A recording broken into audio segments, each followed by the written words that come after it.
Shalom, everybody. Good. Welcome to this seventh day of Hag Hamatzah, the festival, as it's called, of unleavened bread. We don't have a Torah portion today, so it's my privilege to come to you and just visit with you, open up, hopefully, the words of the living Creator to you, to talk about the marvelous springtime appointments with our Creator that are established by the Torah. We are walking in the light, and that means something. It has a practical application for us. It has practical implications for the world if we are, or if we are not, walking in the light. The light is the wisdom of and the counsel of the Creator of the universe, as represented by the Torah, by His divine instructions, His revelations from on high as to how a life well lived by a human being should be lived. That's the light, and we are walking in it, or we are asked, we are invited, we are directed, we are empowered to walk in it. So welcome to the Sabbath day. Welcome to the seventh day of the Festival of Unleavened Bread. Welcome to the day we commemorate the Red Sea, the Sea of Reeds, and the first appearance of Yeshuat Adonai, the deliverance of the Holy One. Welcome to the day of singing and shouting and deliverance. Welcome to the time when we reconnect with our roots. This is Chol Moed, as it's called in the Hebrew tongue, the meeting of the middle of the Sabbath, Chol Moed Sabbath, that exists, and in our Torah studies it exists between Parshat Zav in Leviticus and Parshat Shemini in Leviticus. And so we're going to see how perhaps the correlation might be between the Moedim, the festivals, and the springtime celebrations and observances and commemorations that we do, and what we're actually learning as we're going through the Torah cycle by cycle, moment by moment, day by day, week by week. Well, if we are walking in the light, then we must be light. We must be attached to light, connected to light. And that is exactly what the Holy One has designed for us to do. And this is Chag Sameach, good, joyous festival to you, joyous celebration to you of Yom Shavi Shel Matzot, the seventh day of unleavened bread. Our Sabbath meditation today will be about the appointed times, or divine rehearsals. And we'll use those terms to explain what most of the English Bibles call feasts, or maybe festivals. Appointed times, divine rehearsals, designed, choreographed, and placed on our calendar agenda by the Creator of the universe, reduced in the English language, unfortunately, by translations, to feasts or festivals. But the things that we're going to be talking about are things that come straight from the mouth of the Holy One. His directions, His instructions about how to live life well. We'll find them laid out for us beautifully a few weeks ahead of us in our studies of Leviticus. In Parsha Ekev, Leviticus chapter 23.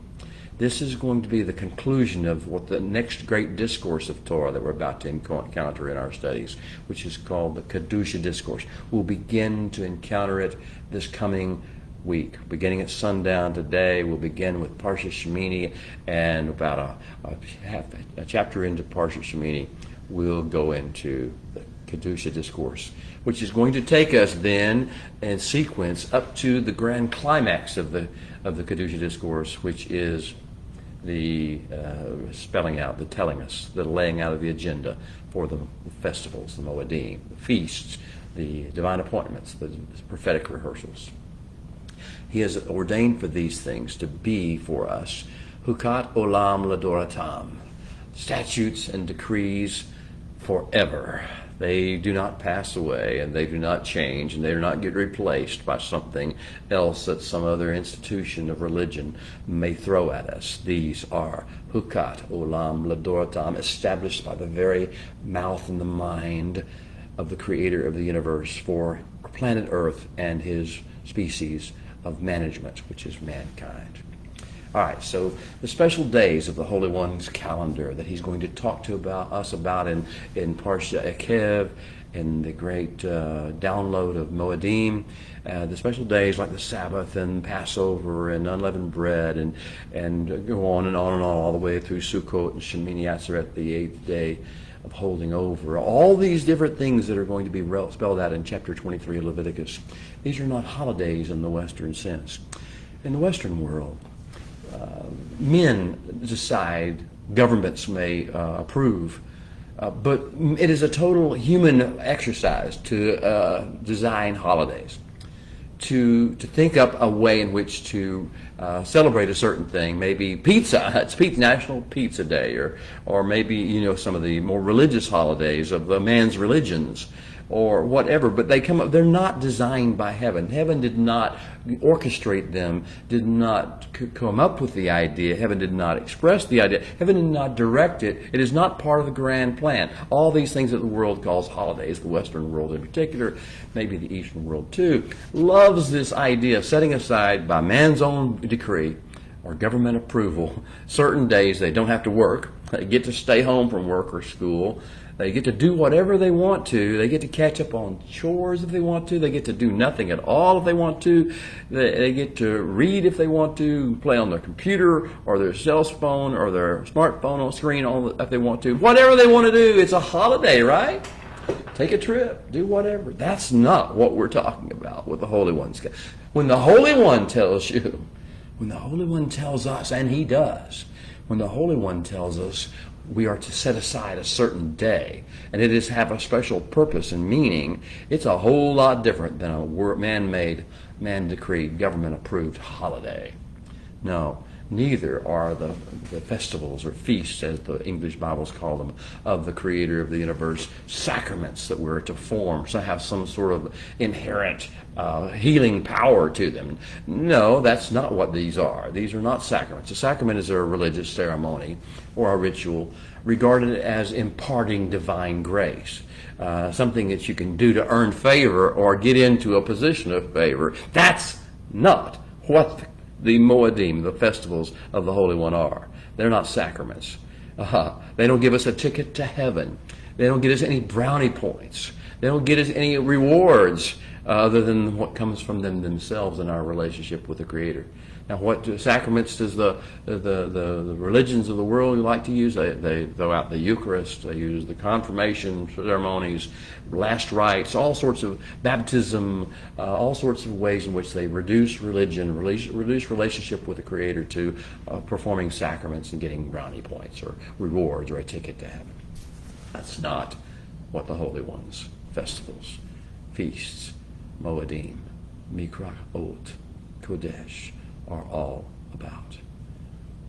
Neither, hear me beloved, are the Moedim, the festivals of the Holy One that He spells out as appointed days for us, days of ethnic and cultural pride, days that we get together or go out in public or whatever we do and show off our ethnicity, and show off our special privileges and impress one another with our erudite knowledge or wisdom or teaching or musical talent or dancing ability or whatever it may be.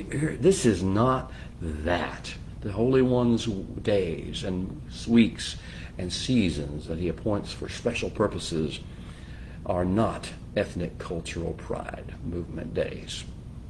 They're not here, which are most ethnic cultural pride days or seasons or months are designed to shame another group, to show hatred or superiority over another group. They're products of hate.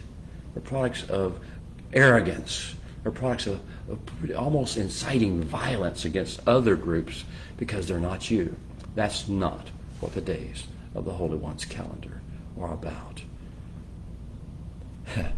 Now, what are these days? Why did the Holy One ordain the observance of some days, some weeks, some seasons of time as essential components of His covenant with mankind and with the ecosystem of creation? Yes, the Holy One has a covenant with the ecosystem of creation. Yes, He has a covenant with mankind as the species designed to manage that. Why did the Holy One ordain the observance of these? I'll call them feasts because that's what your English Bibles probably call them, as an essential component of that breach? Ah, that's question number one we'll talk about, hopefully. And hopefully we don't get a chance to cover that the way you want to cover it whenever you have your fellowships or when you have your time of study or meditation on your own. Think about that.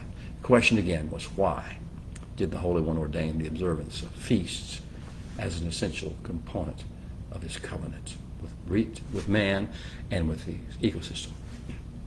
Another question, second question.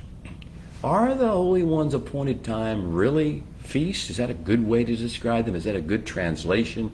Is that something we can take to the bank or use in our own language, in our own thought processes? Or should we maybe consider something else? Are the Holy One's appointed times really feasts? Or are they something else?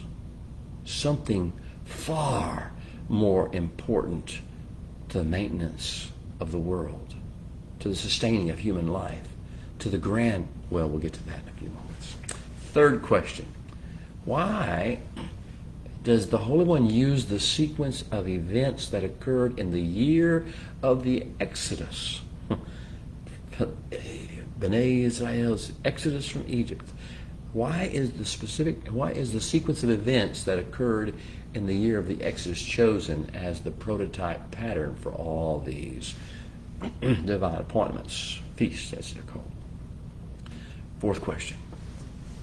Again, these questions are for us to discuss a little bit today, but more so for you to consider and talk about in your times of community with your faith brothers and sisters, or in your times of personal meditation, or maybe both. Fourth question. What is the specific purpose and function of the 5 spring feasts, the spring Moedim, or divine appointments?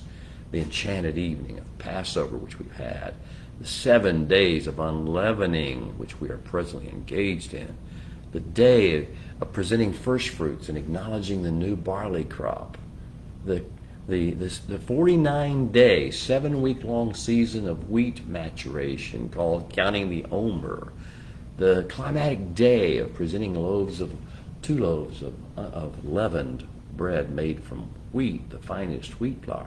What is the specific purpose and function of these 5 feasts individually and collectively? These, again, questions for our discussion. But let's start where we should start. Let's start at the beginning. Genesis 1:14. On the 4th day of creation. We could go back further than that to Yehi Or, Genesis 1:2-3. Let there be or, let there be light. Be light. But let's go to Genesis 1:14, the 4th day of creation. On the 4th day of creation week, the Creator set luminaries in the rakia, in the space, the visible horizon that he had established to separate the haaretz realm, the heaven, the earth, from the Shemayim realm, the heavens. The 2 realms were separated by this rakia, this visible space or visible horizon that he had established to separate those 2 realms. Now, on the 4th day of the week, he set luminaries in that rakia. And he didn't just set luminaries there, he said something about it. He spoke about it. He expressed his intentionality regarding it. And what he said was, listen to me, beloved, Yehi Ma'arot. Luminaries, be. Barakia Hashemayim, in the firmament of the Hashemayim realm, Lahabdil ben Hayom uven Halela, to make differentiation between daylight and the night or darkness. And again, moving forward, La'atot ul-mo'edim, for covenant signs, B for covenant signs, luminaries, and B for divine appointments, moedim. Otot, signs of the covenant, marking the people as covenant people, demonstrating the purposes of the covenant and sealing the covenant together, people together in the covenant, and then divine appointments, actually conversations, meetings, engagements that have an agenda. Tot ul moedim la yomim b'shanim, and for days and for years recurring cycles. So that's the beginning. We see at the very beginning the Creator acted with intentionality in setting apart these luminaries in the heavens to tell us what days they are, and not just what days and what nights happen, when day and night happens, but also for covenant signs. Whenever certain things happen and align in the heavenlies, in the Arakia, I should say, in the space, visible horizon of space, whenever certain covenant signs occur there and divine appointments occur on the earth, then we have something very special. There's something. But so the first question I asked earlier was, why did the Holy One ordain the observance of these feasts or these alignments between the heavens and the earth as an essential component of his covenant with mankind and the realm of Ha'aretz and its ecosystem? Why did he do this? What's the purpose? Now we'll go back another day in the Creation Week narrative. Are you with me? We're going to try to find out why the Holy One ordained the observance of feasts as he did as an essential component of his breed, his covenant. Let's go back to the third day. The third day of creation, the Holy One spoke, and he said, "Let the waters under the heavens be gathered together into one place, and let the dry land appear." And it happened. And a few verses down, or one verse down, it says, "And then Elohim spoke and said, let Ha'aretz, the realm of the earth, sprout grass-like vegetation, and green plants that yield seed, and fruit trees that yield fruit according to their individual kind, whose seed is in itself around the Ha'aretz, all Ha'aretz on the land, on the earth." And these things happened. Okay, that's the third day of creation. You see, the feasts are forever tied to the third day of creation, which is what is it exactly? Let's talk about that. Grass-like vegetation. That would include grain crops like barley and wheat and things like that. Green plants that yield seed, products of photosynthesis, and vine, exemplified by vine crops, berries, grapes, etc. And then fruit trees that yield fruit according to their kind, whose seed is in itself, like figs, pomegranates, dates, and olives. Did you notice that I've just referenced the 7 species of the Holy Land, of the land of promise of milk and honey? Grain crops like barley and wheat, products of photosynthesis from plant life like vine crops, fruit trees like fig and pomegranate and date and olive. You see, we're going to be tying this together with the Moedim. The Moedim the festivals, the feasts, cannot be separated from the land of Israel. They can be had anywhere in the world, but their focus must be upon the land of Israel. So what means all this? What does all this mean? Some call what I've just described, what the Holy One put in day 3 of creation, the agricultural cycle of the earth. I call it something else. I call it the miracle of life. I call it the gift, the divine gift of perpetual nurture and sustenance. And this is always here for a reminder. It is not human government. It is not science. It is not technology that sustains us as human beings and families and our planet as an ecosystem. It is not going to be government or science or technology or institutions of men that save us or that have any impact upon the continuation of the earth. It is the Creator's brilliant plan that he designed and spoke in Genesis 3, the third day of creation and the fourth day of creation we talked about. It is the Creator's brilliant plan, and we are just here by his grace to tend and serve the Eretz, the Ha'aretz realm, at his pleasure. Let's keep going with our consideration of why the Holy One set these appointments on our calendar.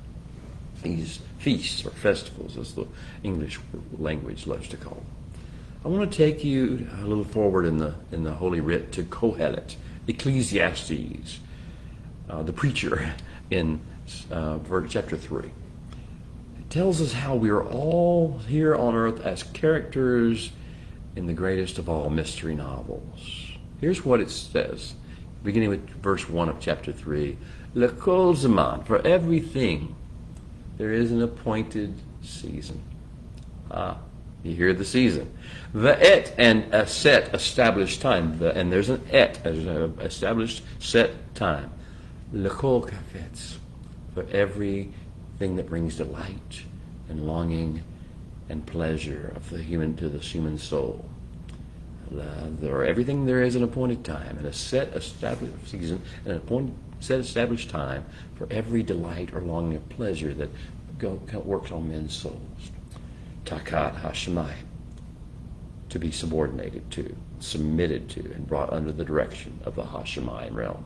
So, if you understand what I've just said to you, and what's Kohelet just said to you, actually, years and years and decades and millennia ago, what Kohelet said to you was that the Holy One's plan is that everything that man desires, longs for, or delights in has its place in our creation upon the earth and our walk upon the earth. But it must be subordinated to, submitted to, and brought under the direction of the Hashemai realm. Our appetites, our urges, our longings should all be submitted to the direction, and there is an appointed time for each of the longings, each of the delights, each of the pleasures, each of the things that pleases men's soul or occupies men's soul, to be submitted and subordinated to the Holy One's plan. There's an appointed season and a set established time for each of those to be subordinated and submitted. This is that one of those times. Some of those desires, some of those delights, some of those longings, some of those pleasures would be in the springtime operating out of control. We'd be careening into a disastrous area, but the Holy One says, no, in this appointed time, think about which ones of your delights, of your longings, of your pleasures of your flesh, and of your pseudo-intellect need to be surrendered, submitted, subordinated to the direction of the heavens. What is the Hashemaim realm? What is the heavens? The heavens is the throne and the brilliant brain and mind of the Creator of the universe and His will and His ways. Kohelet continues a few verses after giving us the times and seasons. He says, I have seen the enterprise, the activity with which He, the Holy One, has ordained that the sons of men occupy themselves. I've seen the enterprise, the activity. He has made everything beautiful, all the species, all of creation, all the agricultural things. He has made everything beautiful, Yafa, in its set time. He knows how to bring out the things that actually would activate and awaken our delights and longings and pleasure in reflexes. He knows this. He knows when to bring them forth in order to tell us and teach us how to submit and subordinate them under the direction of the Hashemai realm. But believe it or not, the Moedim, the festivals, the feasts, are not designed for us to have parties. They're designed to have meetings of the mind with the Creator of the universe. So the Kohelet says, I've seen, He has made everything beautiful, Yafa, in its appointed set time. And He has set, and He has put Olam, King James Version calls it eternity, in their hearts. He has put eternity in their hearts, it says in the King James Version. But Olam means that which is hidden and can't be found out by natural pursuits, by natural study or experience. It must be connected through the spiritual realm, the spiritual matrix, the spiritual syncing mechanisms. He has put Olam in men's hearts. But no single person can discern all the workings that Elohim has done from beginning to end. We can't understand all of it, but we can begin to touch enough of it where it draws us to where we're willing to submit, subordinate our delights, our longings, our pleasures, our appetites, our urges, our drives to the Holy One for sight of what we can see, the Olam that He's put in our hearts. All right. We're going to tie this together. We're going to tie this together, beloved. So I want you to have another verse. Remember Genesis 3 in the garden, after the fall, as we call it. Genesis 3:23 through 24a. Let me read it to you. Then the Holy One, Elohim, sent him out of the Garden of Eden. This is important because this is the era we live in, right? Then the Holy One, Elohim, sent him, man, out of the Garden of Eden, and he sent him out for a reason, to abad, ha'adamah, to serve, to sharecrop the earth. I know sharecropping has a bad context because people have emotional reactions to it. But the idea of sharecropping is merely that we have people who are able to participate and enjoy the earth while producing something for the owner of the earth. That's the idea. So we were sent out of the Garden of Eden, and we are now in a state outside the Garden of Eden for a purpose, and that purpose is to abad, to serve, to sharecrop the earth, the dirt of from which we came, from which he was taken, it goes on to say in Genesis. For this cause, it says in Genesis 24a, for this cause he deployed man. He sent man out. That's why we're here on earth. We are not put here on earth and given the precious gifts of breath and of heartbeat and of thought capacity and of inter and interspecies interaction and ecosystem impact potential for our own pleasure, our own delight, our own satisfaction, our own development, our own pride. We are given these gifts and put here on earth to serve the Holy One and to tend and abide his ecosystem, to make it fruitful. Well, that means we're here. We'll also in the process hopefully serve our families, our communities, and the poor and the widow and the foreigner and the fatherless and the sick and the brokenhearted. We'll do that as well. We'll serve our communities, we'll serve our countries, but we will not serve them in a way that any way detracts from or does anything less than help serve and tend the ecosystem. Now, how are the Holy One's appointed days and times to be unlike other days and times? How are they unlike by the way they came? They came about by virtue of his designation, his specific allocation. They have his touch upon them, his saliva, as it were, and if you want to put it in human terms. They have his spit on them. They have his power, his energy consumed in them, something that the rest of the days do not. They just happen by virtue of the way he set things up. What do his appointed times and days and seasons and the event-specific service protocols that pertain to each as per the Torah? I think the King James Version may call them the ordinances of these festivals. What do these things have to do with the Holy One's grand plan, his purpose for creating the earth and his design for it in the meantime? Well, there are four primary purposes of the festivals of the Moedim. I want to tell you what they are now, and I'm hoping I'll have time to visit with you about each one of those. But let's just let you get the four. I'll list the four. The first primary area of purpose, at least for the festivals, is covenantal. If you do not understand this, the rest of it won't make any sense. This is a part of a covenant. The festivals are a part of a covenant. They are a reaffirmation and in season of particular aspects, elements of the covenant. If you're not part of a covenant with the creator of the universe, these really don't make much sense to you. And you tend to look at yourself as maybe just floating in space, hoping in the world, trying to find some way to have good and enjoy life. But if you're covenantal, you realize you are in an agreement, you are in a co-laboring mode with the creator of the universe. And so the covenantal purpose of the Moedim involving realignment. I say the assignment is alignment. At every Moed, at every festival, our primary purpose, covenantally speaking, is to realign with the Creator, to come back into sync with the Hashemayim realm and the decrees and the dictates and the mode and the mood of heaven, of the heavens of Hashemayim realm. To realign, to come back into sync.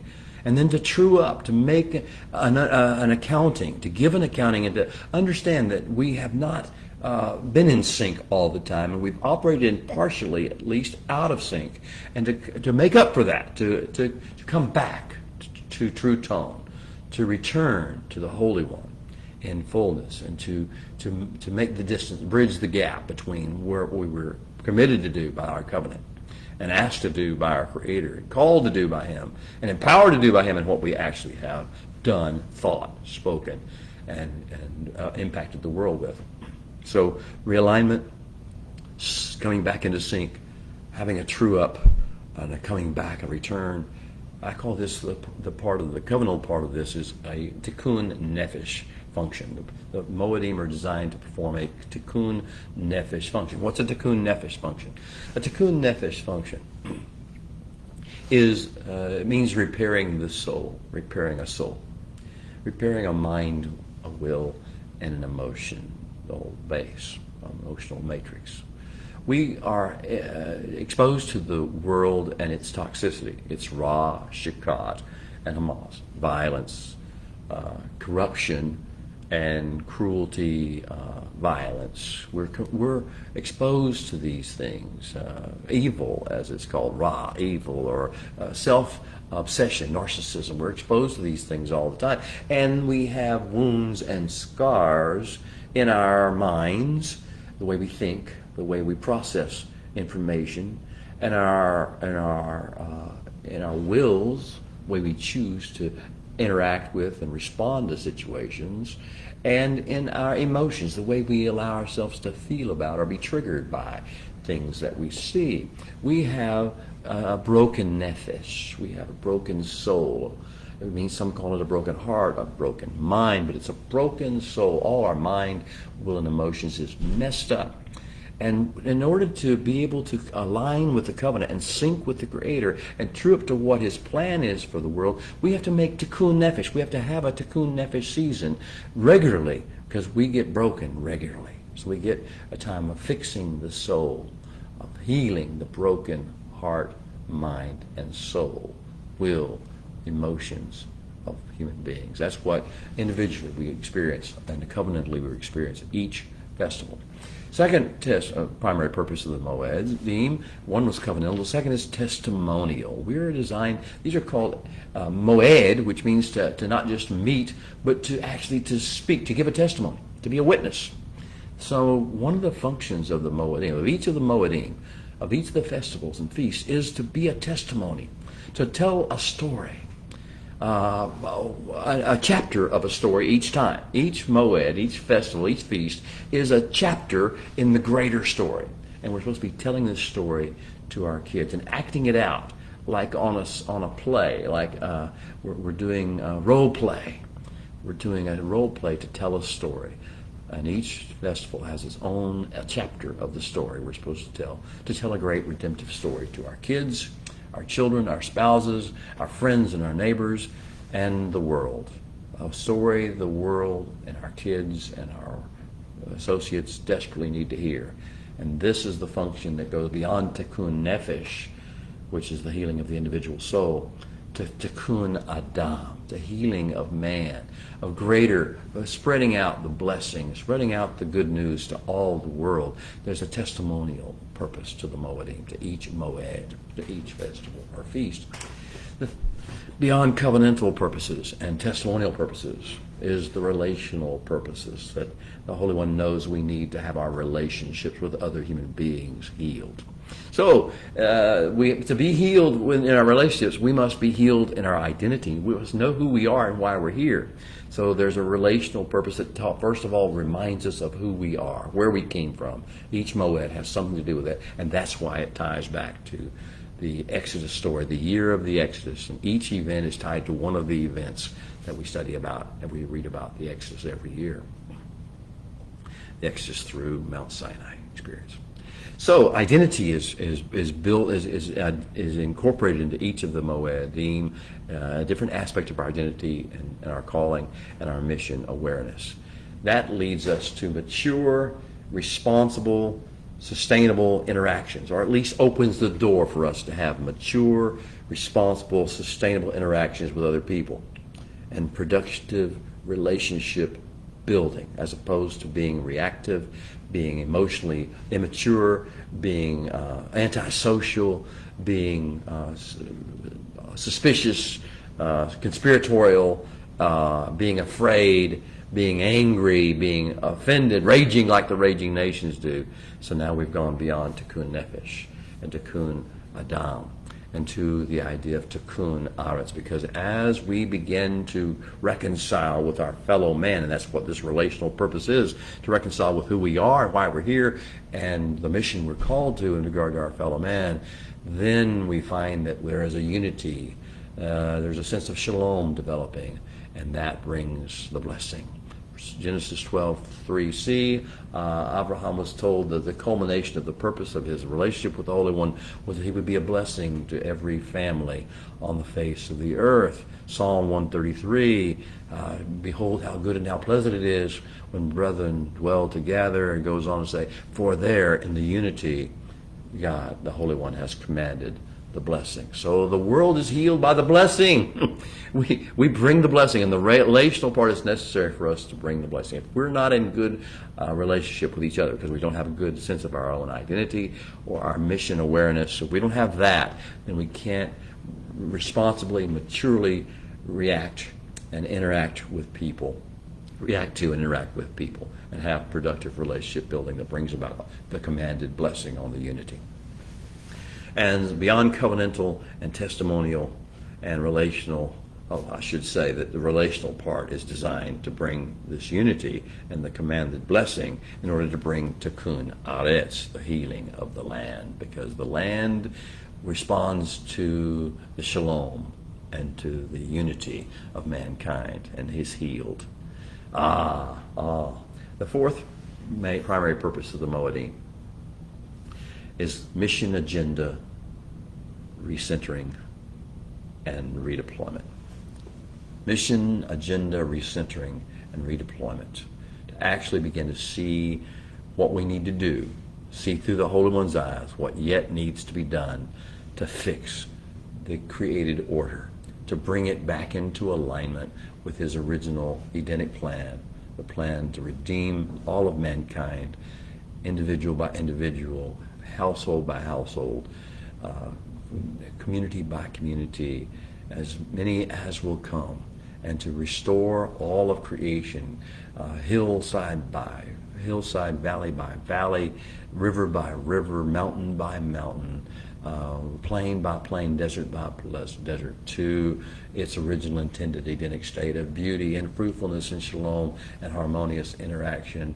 And the festivals, the Moedim, are the way in which we reconnect with and recenter on mission agenda, and then begin to deploy on the next phase of what needs to be done on the earth. Oh, it's all part of covenant. It's all part of our calling on the earth. It's not a separate thing we just have potlucks and celebrations. It's about recalibrating. As I said earlier, the assignment is realignment, so it is the expectation is calibration. Recalibration with the Holy One's true tone and his true message. Enjoy these festivals. The covenant is calling to you. The Holy One knows there's going to be some drift away from the covenant calling and the covenant purposes and the covenant mission. He knows there's going to be some slippage from in our own individual souls and as our collective.